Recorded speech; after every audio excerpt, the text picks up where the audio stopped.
I was so affected by it. Like people calling me names. Just because you cry doesn't mean you're weak. So the more negativity you say, the more it will, come back to you. I just don't give a Every day is a moment. Right now, this is a moment. You gotta take your own time and enjoy life. Follow your heart, find your passion, and get to know yourself. And that's the best gift that you can ever give yourself, is to never give up.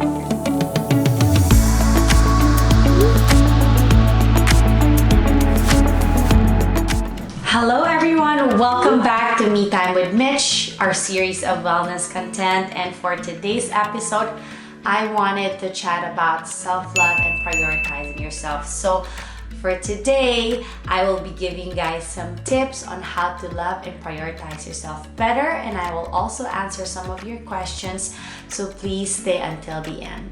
Alright, so I will be reading through some of my guide questions for this episode. First, of course, what is self-love? To me, honestly, it's honoring yourself, honoring your happiness without sacrificing your own needs just to please others. It's taking care of yourself and setting boundaries. Why is self-love important to you? I think every person should really, dig deep and know what they want, because at the end of the day, everything starts from here. So if you are living for someone else, if you are not honoring yourself, if you're not setting boundaries, you will feel empty for the most part. You will feel lost. And I know this for a fact because that's how I felt before I started my self-love journey, right? I was always saying yes to others, even though I wasn't really 100% with that decision. I was living off of someone else's decisions because I wanted to honor and make them happy, but it wasn't really making me happy. So it is really important to distinguish those two things, right? Are you doing things for yourself because it makes you happy as well, or you're just saying two random things just to please others? What made you decide to prioritize yourself? When I moved here, it was very difficult, and I've shared this before, and it's just when I became a mom, I guess prioritizing myself was very important. And a lot of moms could relate to this, right? When you become a mom, you pretty much, you wake up, especially during the first few years, the baby, as soon as they wake up, they need you 24/7, change your diapers, feed them, breastfeeding, all of those things, and it takes a toll on your body. And I was already highly stressed prior to that because I didn't have a self-care routine. I would just wake up, drink coffee, and then be on autopilot. Take care of other people, take care of your child. If you're single, you go to work, you wake up, and you come home and you find this, you feel empty at the end of the day. You feel confused because you feel like you didn't give enough time for yourself. And that's exactly how I felt. So it started when I became a mom, and I would always say this with pride, like, I don't have time. And I think you make time for things that you want to make time for, right? Same thing with exercise. It's so easy for us to say that I don't have time for it. It's true for the most part. If you are an entrepreneur, if you run your own business, if you have all these other things going on, but if you prioritize that, you will find like some small time for that, for whatever you want in your life. So for me, I had to make time for my self-care routine, which is at 5 in the morning. I wake up before everyone else, and I like that. I'm not just doing that because, it's the 5 a.m. club or whatever. It really feeds my soul. I feel productive when I do my, self-care morning routine. At 5, I do that because I want to be up before everyone else is up, right? I like that quietness, that solitude at 5 o'clock in the morning. And that's where I do my journaling, I do my meditation, I read books, I create my to-do lists, and whatever it is that would feed my needs for that specific hour. And me not having to worry about anything else, just taking care of my mind, my body, and how I want to feel for that day. it really changed a lot for me when I started doing that, because before I was always like, oh my God, I don't have time. As soon as I wake up, Anika was up, I have to prepare breakfast. I was just on autopilot, and that gave me a lot of anxiety, and I was already going through some depression. It would give me anxiety. I feel like I'm just always in a rush. But yeah, so having that morning routine really set the tone. When I don't do it, my day is all over the place. My mind is not right.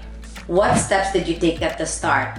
And I know it could be very overwhelming, right? Where do you even start? I was very unorganized. I wouldn't schedule anything. I was just more of a go with the flow type of girl, mom, like, oh, we'll see where it takes us today.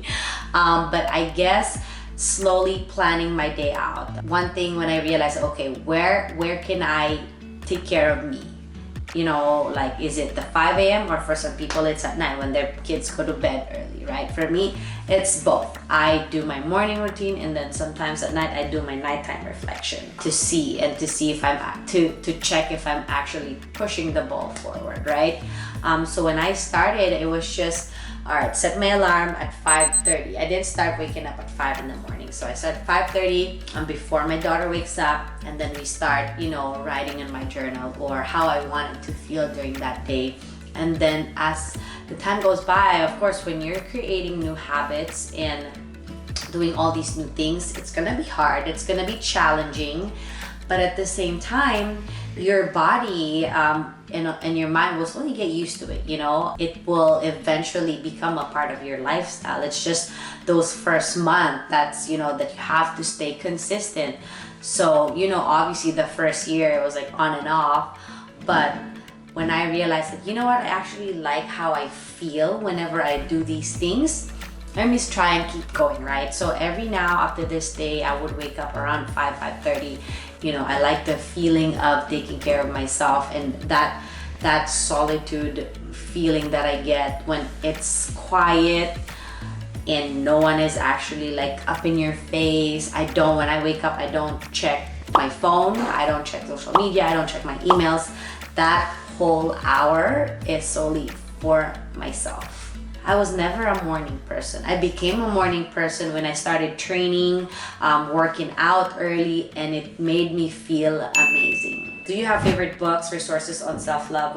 Why do you recommend? This is one of the journal. If you don't know how to journal yet, there are some prompts that you can find online, to ask the hard questions.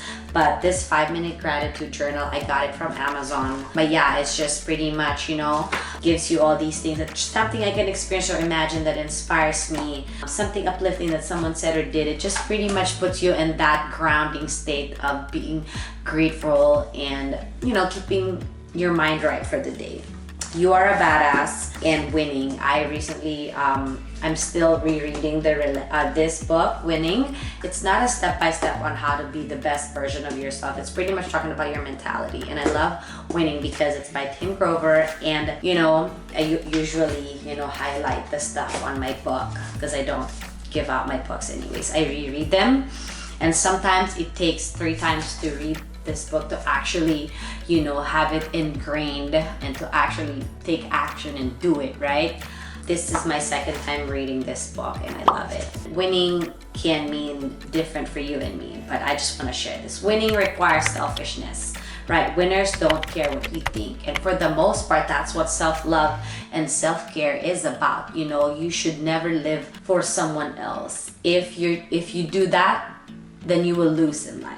You will be miserable. They know how to say no and feel good about it. This is the exact same thing that I'm trying to say. And I'm so happy when I read this and I was just like, oh my gosh, you're speaking to my soul.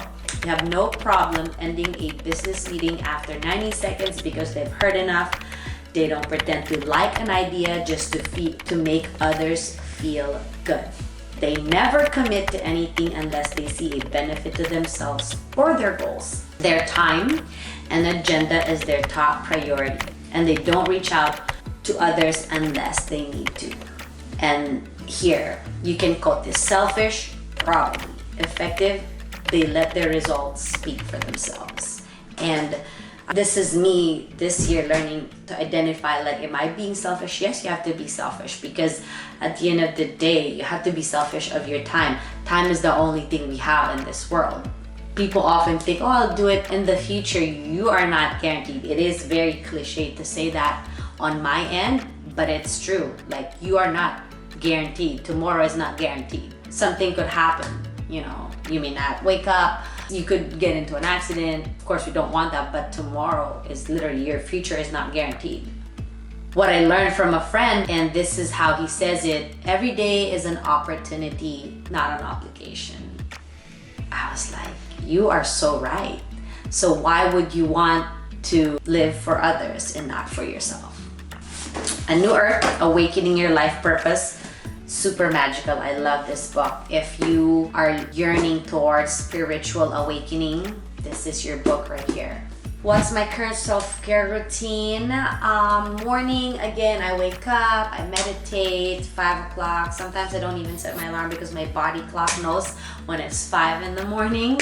And then have my coffee. I do my 5-minute meditation. I go to Spotify or the podcast and I just listen to this 4 to 5 minute meditation. People have this idea that when you meditate, it has to be like for hours, right? No, when you're just starting, you don't want to overwhelm yourself, right?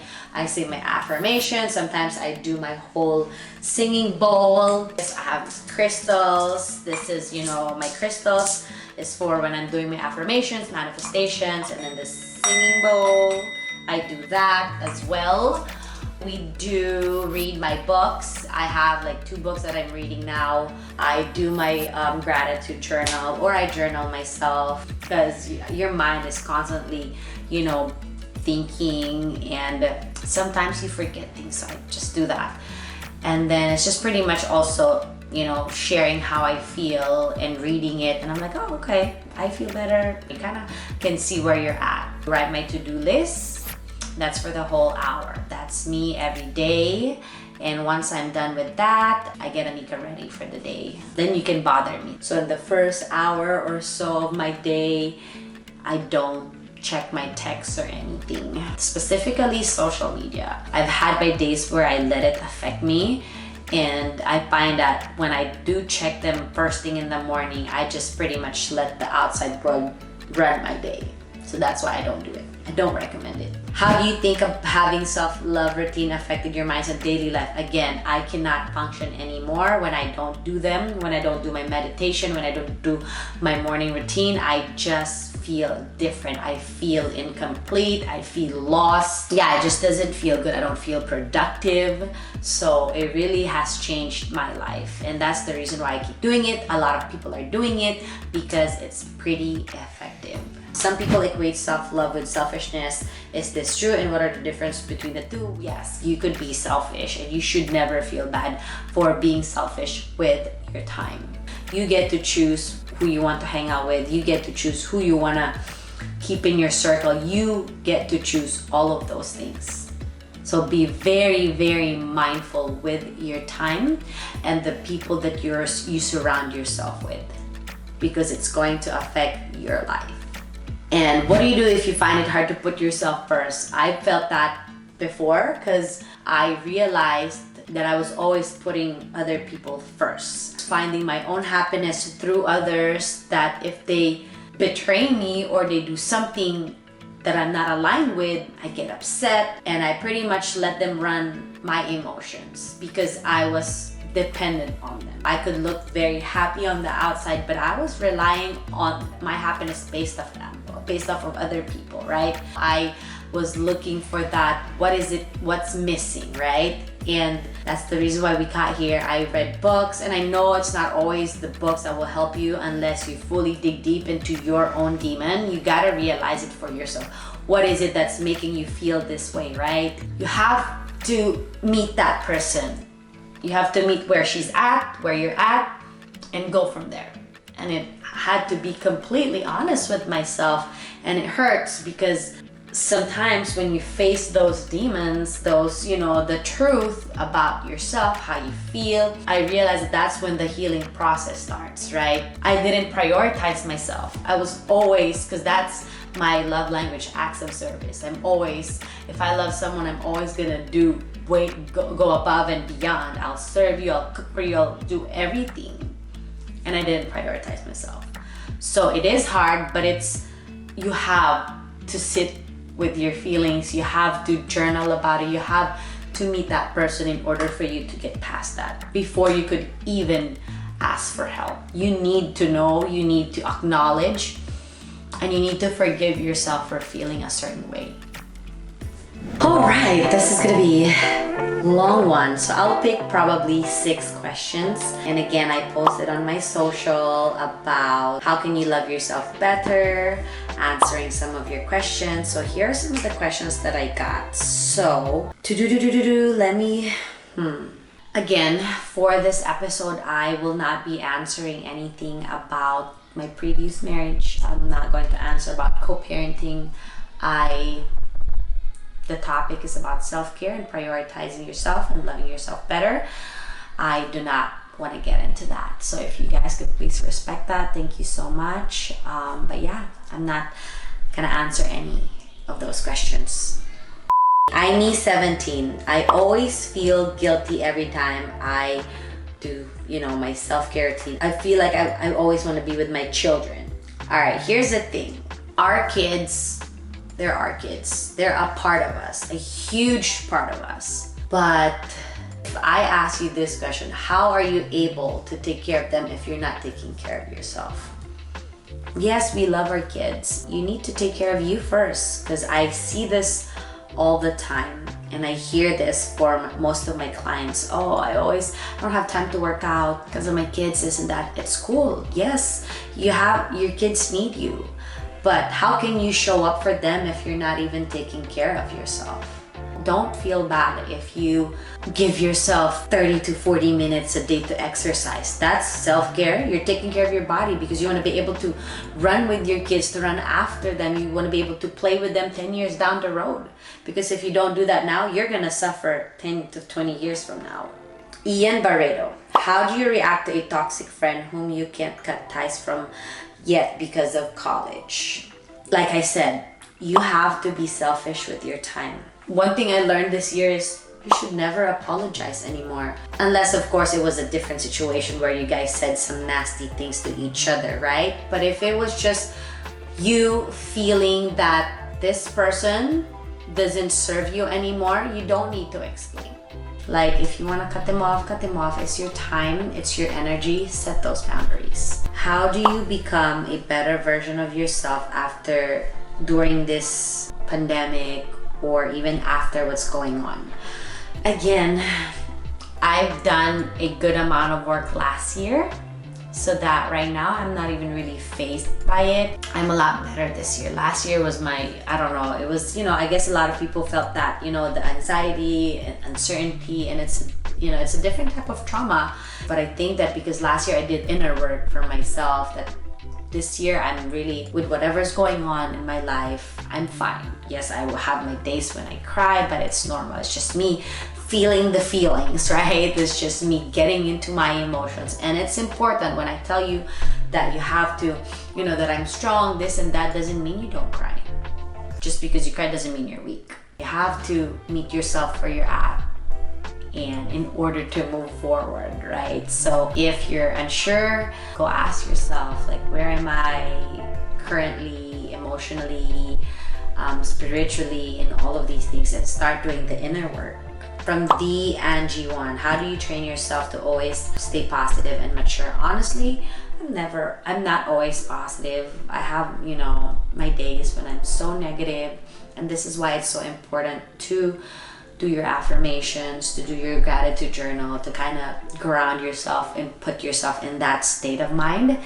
And because it's not always going to be like that. Not every day is, ooh, so happy or whatever. And that's why I take my time during the first hour to ground myself and to put my mind to that next level. Pretty much I prepare myself every day because I fight a lot of demons. If you may see my Instagram, always happy, this and that, but I find a lot of demons in my head because your brain, your mind is going to tell you all these crazy things, right? And if you believe it, you're just gonna go down the rabbit hole, and we don't want that. So it's so important to acknowledge and to know the difference. Maturity, it comes with experience, honestly, because of the situation and all of that. You know, I've pretty much become more mature because of whatever you go through in life. So you can't really just expect someone to be mature. You have to go through all these other things. You have to experience them in order to see yourself how you will handle that situation, right? From I Am Cutie, how to not overthink things about mean and rude people have said and done to you.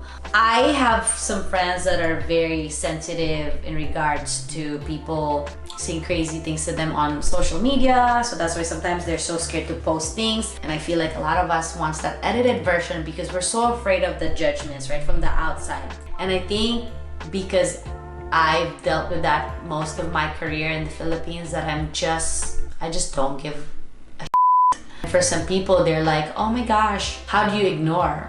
You get through it by, you know, I've seen crazy messages in the past, even when I was still an actor. And for some, they're so, you know, they get affected by it. People calling me names or saying, you know, they will put all these comments, and I would, you know, respond to them. But I realize that the more you respond to these people, the more time and effort you're showing them. You're putting that energy towards them. So the more negativity you say, the more it will, you know, come back to you. And I just learned to really just ignore. Whenever people would DM me up to this day and say nasty things, I just don't get fazed by it. I just move on, and I'm like, I don't give a shit what you're telling me, because at the end of the day, like, I've heard worse than this. So I've been able to really protect my energy so that when people are kind of rude to you, you're just like, just gonna walk away. With you, I feel like if it's a close friend, you tell them. If it's a random person, you ignore them.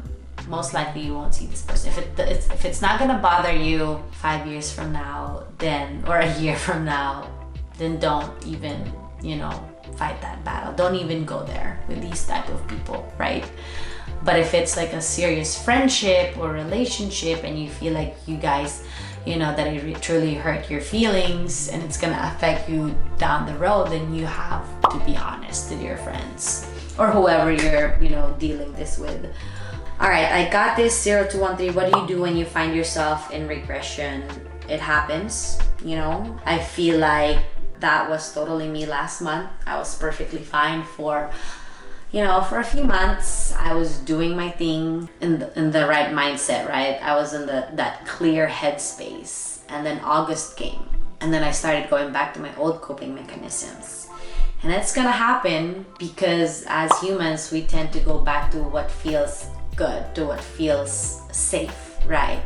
And to me, it was, I'm gonna go out, I'm gonna drink, I'm gonna hang out with my friends, and all of those things because it felt safe. But in order to get back on track, you have to first acknowledge that, okay, is this really the life I want? Am I regressing?